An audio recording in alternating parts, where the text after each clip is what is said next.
Good morning, everyone. Myself, Dr. Bharat Singh Meena, assistant professor chemistry, government college Kota. आज हम unit first आवर्ती गुण में आयनन ऊर्जा के अंतर्गत आयनन विभव का निर्धारण करने की विधि, आवर्त सारणी में प्रवृत्ति या trends in periodic table and रासायनिक व्यवहार की व्याख्या के बारे में अध्ययन करेंगे। आयनन विभव या आयनन ऊर्जा का निर्धारण किन विधियों के द्वारा किया जाता है। सबसे पहले हम प्रथम विधि या कहें बोर सिद्धांत से किस प्रकार से आयनन विभव या आयोनाइजेशन पोटेंशियल का निर्धारण किया जाता है। तो बोर सिद्धांत में ये बताया गया कि हाइड्रोजन जैसे तंत्रों के लिए एक इलेक्ट्रॉन के उच्च ऊर्जा स्तर में ले जाने के लिए आवश्यक ऊर्जा का परिकलन या कैलकुलेशन करने के लिए एक सूत्र दिया गया, जिसे म्यू बराबर RH ब्रैकेट 1 स्मॉल n1 का स्क्वायर माइनस 1 स्मॉल n2 का स्क्वायर ब्रैकेट बंद के नाम से दिया गया।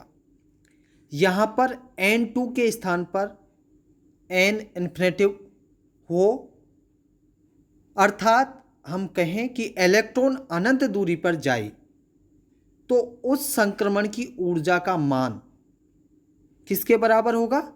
आयनन ऊर्जा के बराबर ही होगा। दूसरी विधि स्पेक्ट्रल विधि के नाम से जानी जाती है। इस विधि में क्या होता है, किसी तत्व का आयनीकरण करवाया जाता है और उस आयनीकरण में जो ऊर्जा अवशोषित होती है उसके स्पेक्ट्रम को प्राप्त कर लिया जाता है, या हम कहें किसी तत्व का परमाणु आयनन के लिए तरंग दैर्ध्य के विकिरण का अवशोषण करेगा। किसके लिए अवशोषण करेगा? आयनन के लिए वो परमाणु क्या करेगा? तरंग दैर्ध्य के विकिरण का एब्जॉर्वेशन करेगा और एब्जॉर्वेशन करने के बाद उस स्पेक्ट्रम में उस वेवलेंथ की या तरंग दैर्ध्य की रेखा प्राप्त हो जाएगी और इस प्रकार प्राप्त समस्त तत्वों के आयनन विभव या आयोनाइजेशन पोटेंशियल का कैलकुलेशन किया जा सकता है। अब हम आवर्त सारणी में प्रवृत्ति या ट्रेंड्स इन पीरियोडिक टेबल के बारे में अध्ययन करते हैं। किस प्रकार से आवर्त सारणी में ट्रेंड्स आते हैं या क्या प्रवृत्तियाँ होती हैं और आयनन विभव से उन पर क्या प्रभाव पड़ता है। सबसे पहले आवर्त सारणी में एक वर्ग में ऊपर से नीचे जाने पर आयनन विभव के मानों में कमी होती है। इसका क्या कारण है कि एक ग्रुप या वर्ग में ऊपर से नीचे जाने पर उनके आयनन विभव के मानों में कमी होती है? तो इसका कारण यह है कि एक आवर्त में जब हम ऊपर से नीचे की ओर जाते हैं तो इलेक्ट्रॉनिक विन्यास में एक एक कोष या सेल बढ़ता जाता है, जिससे उनके परमाणुीय त्रिज्याओं के मान भी बढ़ते जाते हैं। हालांकि नाभिक में प्रोटॉन की संख्या भी बढ़ती जाती है, लेकिन परमाणुीय त्रिज्याओं के मान की तुलना में प्रोटॉन की संख्या का जो प्रभाव होता है वो कम पड़ता है। यह हम कहें कि बाह्यतम इलेक्ट्रॉन पर नाभिकीय आकर्षण बल का मान होता है वो कम होता है, जबकि त्रिज्या के मान में अधिक वृद्धि होती है, जिससे एक वर्ग में ऊपर से नीचे की ओर जाने पर आयनन विभव के मानों में कमी होती जाती है। हम प्रथम और द्वितीय समूह के आयनन विभवों के बारे में अगर हम आवर्त सारणी में देखें तो ये होता है कि जैसे जैसे हम लिथियम से सीजियम तक जाएंगे या बेरिलियम से magnesium, calcium, strontium and barium तक जाएंगे तो लगातार उनके आयनन विभव के मानों में ऊपर से नीचे कमी आती जाएगी, लेकिन यह कमी नियमित नहीं रहती। थर्ड ए या कहें 13 ग्रुप में यह अनियमितता देखने को मिलेगी। अगर हम बोरोन से थैलियम तक का आवर्त सारणी में देखेंगे तो बोरोन की जो IP1 है या कहें आयोनाइजेशन पोटेंशियल है वो 801 आता है, और उसके बाद एल्युमिनियम का उससे कम आएगा, लेकिन गैलियम का अपेक्षाकृत बढ़ जाता है। जबकि हमने देखा प्रथम या द्वितीय ग्रुप में ऊपर से नीचे आने पर लगातार आयनन विभव में कमी आ रही थी, लेकिन यहाँ अनियमित रूप से या कहें कि थर्ड ए या 13 ग्रुप में यह नियमितता देखने को नहीं मिलती है। ठीक उसी प्रकार से हम इंडियम और थैलियम के बीच में देखते हैं तो थैलियम का आयोनाइजेशन पोटेंशियल इंडियम से अधिक होता है। ऐसा क्यों? ऐसा इसलिए होता है कि गैलियम का आयनन विभव एल्युमिनियम से थोड़ा अधिक है, जबकि थैलियम का इंडियम से काफ़ी अधिक है। इसका कारण यह होता है कि बोरोन से एल्युमिनियम के बीच में केवल 8 ही तत्व आए, तो इसलिए नाभिकीय आकर्षण बल का मान थोड़ा बढ़ा, जबकि इंडियम से थैलियम के बीच में 10 संक्रमण तत्व और आ जाने से कुल मिलाकर 18 तत्व आ जाते हैं। तो नाभिकीय आवेश में 18 प्रोटॉनों की वृद्धि हो जाएगी, इसलिए आयनन विभव का मान अपेक्षाकृत अधिक हो जाएगा। इसी प्रकार इंडियम और थैलियम के बीच 14 अंतर संक्रमण या इंटर ट्रांजिशन एलिमेंट को जोड़ते हैं तो 32 एलिमेंट हो जाते हैं, जिससे नाभिकीय आवेश में 32 प्रोटॉन्स की वृद्धि हो जाएगी और आयनन विभव के मान में अपेक्षा से अधिक हो जाते हैं।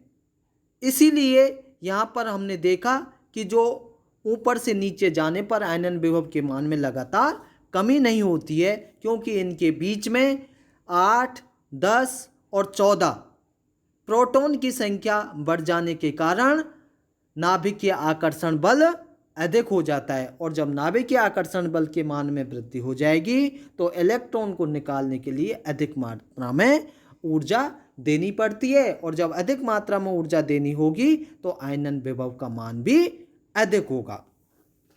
इसके विपरीत यदि एक आवर्त में हम लेफ्ट से राइट की ओर जाएं या हम कहें बाएं हाथ से दाएं हाथ की ओर जाएं तो परमाणु क्रमांक बढ़ने के साथ साथ परमाणु का बाह्य कोश तो वही रहता है, लेकिन नाभिकीय आवेश की मात्रा बढ़ती जाती है, जिससे क्या होता है, बाह्यतम इलेक्ट्रॉनों पर नाभिकीय आकर्षण की मात्रा बढ़ती जाती है, जिससे निकालने में बाह्यतम इलेक्ट्रॉन को निकालने में अधिक ऊर्जा की आवश्यकता पड़ती है। अर्थात हम कहें कि उनके आयनन विभव का मान उच्च होता है, या हम इस प्रकार से कहें कि एक आवर्त में परमाणु क्रमांक के बढ़ने से तत्वों के आयन ऊर्जाओं के मान भी बढ़ते जाते हैं। जैसे द्वितीय आवर्त के आयनन विभव को हम आवर्त सारणी में देखें तो हम देखेंगे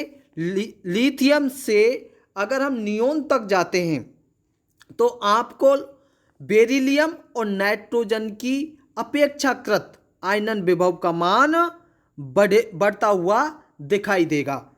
इसका कारण भी आवर्त सारणी के द्वितीय आवर्त को देखने पर और उनकी प्रथम आयनन विभव या फर्स्ट आयोनाइजेशन पोटेंशियल को देखने पर यह स्पष्ट होता है कि प्रथम आयनन विभव के मान लिथियम से नियोन तक जाने में वैसे तो बढ़ते जाते हैं, लेकिन 2 एक्सेप्शन हैं, अपवाद हैं। कौन कौन से? एक तो बेरिलियम की आपको अपेक्षाकृत ज़्यादा दिखाई देगी, और नाइट्रोजन, जिनके आयनन विभव के मान अपेक्षाकृत अधिक हैं। इन दोनों तत्वों के इलेक्ट्रॉनिक विन्यास पर ध्यान अगर हम दें तो हमें स्वतः ही इसका कारण समझ में आ जाएगा। बेरिलियम का अगर हम इलेक्ट्रॉनिक विन्यास देखते हैं तो इसका 2s2 होता है, बाह्यतम कोश फुलफिल होता है, एक इलेक्ट्रॉन को फुलफिल इलेक्ट्रॉन से पूर्ण भरे हुए कक्षक से निकालना पड़ेगा। इसी प्रकार से अगर हम नाइट्रोजन का देखें तो इसका जो बाह्यतम कोश है वो 2p3 विन्यास में से इलेक्ट्रॉन को निकालना होगा, अर्थात आधे भरे हुए कक्षक में से इलेक्ट्रॉन को निकालना होगा। और हम जानते हैं कि अर्धपूर्ण और पूर्ण भरे हुए कक्षकों का स्थायित्व अधिक होता है। स्वाभाविक है कि ऐसी स्थिति में पूर्ण भरे हुए और अर्धपूर्ण भरे हुए कक्षक होने की स्थिति में अगर हम इलेक्ट्रॉन निकालेंगे तो अधिक मात्रा में ऊर्जा की आवश्यकता पड़ेगी, और यही कारण है कि इनके आयनन विभव के मान भी अधिक होंगे। जब ऊर्जा की आवश्यकता होगी तो आयनन विभव के मान भी अधिक होंगे। ठीक इसी प्रकार उत्कृष्ट गैसों का विन्यास सबसे ज़्यादा स्थायी होता है, अर्थात इनर्ट होती हैं वो, और इसीलिए उत्कृष्ट गैसों के आयनन विभव का मान कैसा होता है? उच्चतम होता है। क्यों? क्योंकि उनमें से इलेक्ट्रॉन निकालने के लिए आपको अत्यधिक मात्रा में ऊर्जा देनी पड़ेगी, उनका ऑलरेडी अष्टक पूर्ण होता है।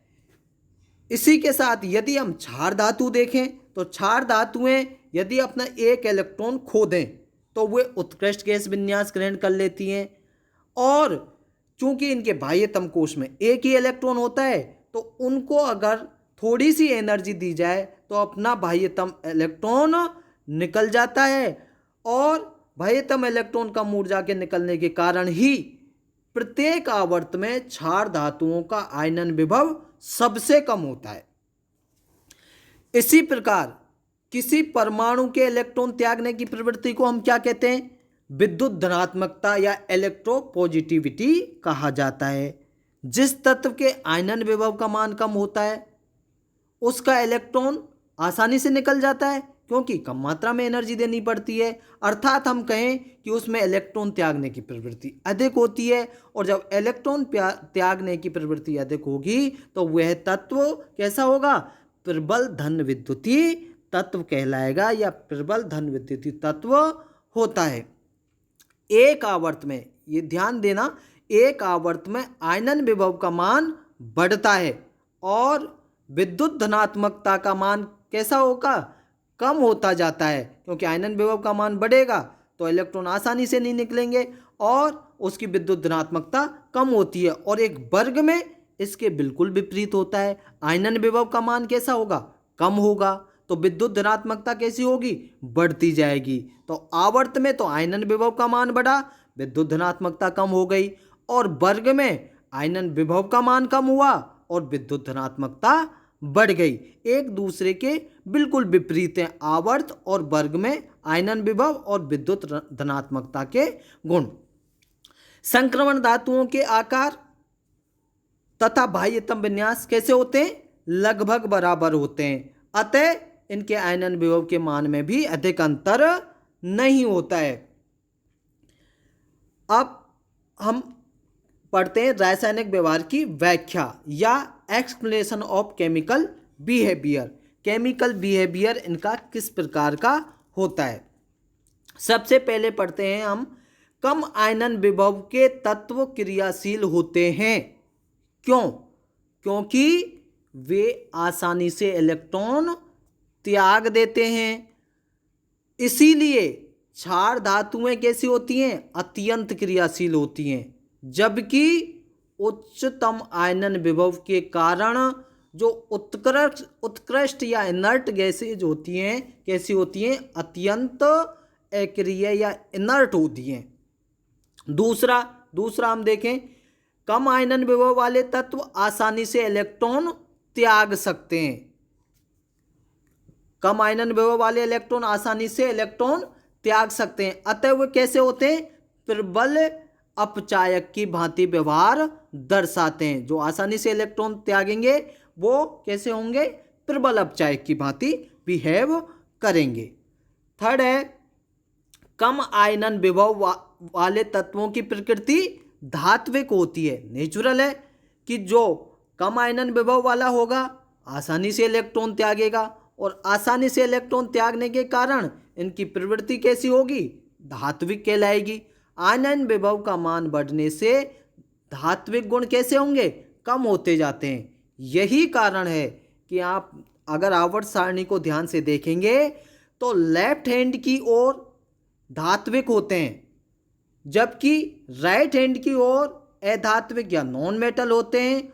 और इन दोनों के मिड में, किसके, धात्विक और अधात्विक के मिड में जहां सीमा रेखा होती है दोनों की, वो कैसे कहलाते हैं, उपधात्विक या सब मेटल एलिमेंट के होते हैं या कहलाते हैं।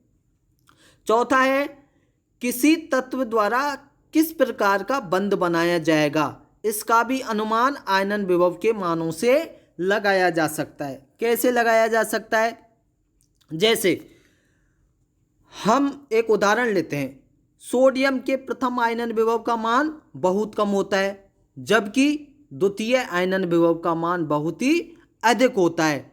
ऐसा क्यों होता है, कई बार क्वेश्चन भी आ जाता है, क्या कारण है, NaCl तो बनता है लेकिन NaCl2 यौगिक नहीं बनता। इसका कारण यह है कि सोडियम के प्रथम आयनन विभव का मान बहुत कम होता है, जबकि द्वितीय आयनन विभव का मान बहुत ही अधिक होता है। क्यों, क्योंकि सोडियम का परमाणु एक इलेक्ट्रॉन त्याग के आसानी से Na+ आयन तो बना सकता है, लेकिन दूसरा इलेक्ट्रॉन त्याग के Na2+ आयन बनाना संभव नहीं है। यही कारण है NaCl तो बनता है लेकिन NaCl2 यौगिक नहीं बनता। इसके विपरीत कई बार ये भी पूछ लिया जाता है, क्या कारण है, MgCl2 तो बनता है लेकिन MgCl यौगिक नहीं बनता। इसका कारण भी आयनन विभव ही है, क्योंकि मैग्नीशियम के प्रथम और द्वितीय आयनन विभव में अधिक अंतर नहीं है। साथ ही दूसरे इलेक्ट्रॉन को निकलने के बाद मैग्नीशियम स्थायी नियोन विन्यास ग्रहण कर लेता है, अतः Mg2+ आयन तो बनते हैं लेकिन Mg+ आयन नहीं बनते। यही कारण है MgCl2 यौगिक तो होता है लेकिन MgCl का कोई एग्जिस्टेंस या अस्तित्व नहीं होता है। अब हम तृतीय वर्ग के तत्वों के आयनन विभव के बारे में देखते हैं। तो तृतीय वर्ग के तत्वों के आयनन विभव के मान कैसे होते हैं, उच्च होते हैं, और वे सहसंयोजक यौगिकों का ही निर्माण करते हैं। हालांकि इनकी जो विलयन अवस्था में उच्च जलयोजन ऊर्जा के कारण ये आयनित हो जाते हैं। अब हम देखते हैं कि Al3+ आयन तो बनते हैं लेकिन B3+ आयन नहीं बनते। इसका कारण यह है कि बोरोन के अत्यंत छोटे आकार के कारण इसके आयनन विभव का मान कैसा होता है, बहुत अधिक होता है, अतः कभी भी B3+ आयन नहीं बनता। जबकि AlCl3 के कुल आयनन विभव की तुलना में इसकी जलयोजन ऊर्जा का कुल मान कैसा होगा, उच्च होगा। कौन सी ऊर्जा का मान, जलयोजन ऊर्जा का मान, इसलिए Al3+ आयन बनते हैं। अब आता है ऑक्सी अम्ल तथा अकार्बनिक क्षार, दोनों में ही OH समूह होता है। किस किस में, एक तो ऑक्सी अम्ल और दूसरा अकार्बनिक क्षार, दोनों में ही OH समूह होता है। लेकिन ऑक्सी अम्ल में यह ऑक्सी अम्लों में यह O- आयन बनाकर प्रोटॉन मुक्त करता है या H+ मुक्त करता है, जबकि क्षारों में OH- आयन के रूप में मुक्त होता है। इसका कारण भी क्या है, या इसकी व्याख्या भी हम किसके आधार पर कर सकते हैं, आयनन विभव के आधार पर। कैसे, सोडियम हाइड्रोक्साइड में सोडियम का आयनन विभव कैसा है, अत्यंत कम होता है, अतः यह क्या करेगा, अपना इलेक्ट्रॉन OH को देकर सोडियम तो क्या बन जाएगा, Na+, और OH क्या बन जाएगा, OH- आयनों के रूप में मुक्त हो जाते हैं। और किसकी भांति व्यवहार करते हैं ये दोनों मिलकर? एक प्रबल क्षार की भांति व्यवहार करते हैं। अगर हम इस NaOH के विपरीत देखें तो ClOH हाइपोक्लोरस अम्ल और HNO3 नाइट्रिक अम्ल आदि ऑक्सी अम्लों में OH से जुड़े हुए परमाणु अगर हम देखें, हाइपोक्लोरस में Cl जुड़ा हुआ है और नाइट्रिक में N जुड़ा हुआ है, और Cl और नाइट्रोजन दोनों के ही आयनन विभव कैसे होते हैं? उच्च होते हैं। अतः ये क्या करेंगे? ये इलेक्ट्रॉन मुक्त नहीं करते, अपितु क्या करेंगे? ऑक्सीजन हाइड्रोजन के इलेक्ट्रॉन को लेकर H+ आयन मुक्त करते हैं, और जब H+ आयन मुक्त करेंगे तो प्रबल अम्लों की भांति व्यवहार दर्शाते हैं या करते हैं। इसी प्रकार सोडियम के आयनन विभव का मान किससे कम होता है? मैग्नीशियम से। लेकिन किससे अधिक होता है? पोटेशियम से अधिक होता है। और इसी कारण NaOH की क्षारीय प्रबलता मैग्नीशियम हाइड्रोक्साइड से तो कैसी होगी? अधिक होगी, लेकिन KOH से कैसी होगी? कम होगी। उसका कारण क्या है? कि सोडियम के आयनन विभव का मान मैग्नीशियम से कम लेकिन पोटेशियम से अधिक होता है। Thank you.